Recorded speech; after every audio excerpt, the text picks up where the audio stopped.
So good pa lang, may nagpasaway na antes pa ang aktual nga pagboto ginatutukan sa Commission on Elections ang pagpatuman sang pagsunundan sa mga nagapapili nga kandidato santo sa guidelines mga kapuso sa COMELEC ginadumilian ang premature campaigning.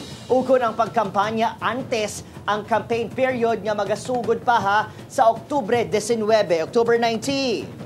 Pandam sa ahensya subong pa lang, may nasampulan na sila. Wala ginpangalanan ni COMELEC 6 Regional Director Attorney Dennis Ausan kung sino kag diin nagapapili ang nasambit niya kandidato. May mga gina-verify man nga reports ang COMELEC na tuhoy sa banpagid nga mga nagapatigayon man sang premature campaigning. Makabig nga premature campaigning ang pagpangampanya sa social media kag pagpatigayon sang mga pamulong-pulong. Sumong adlaw natala naman ang command conference ang COMELEC kaupod ang militar kag kapulisan sa diindiskusyonan ang mga barangay nga natumod bilang election watch list area. Ginapa-explain naton siya nga aara pa na sa media, sa social media ang yagin post.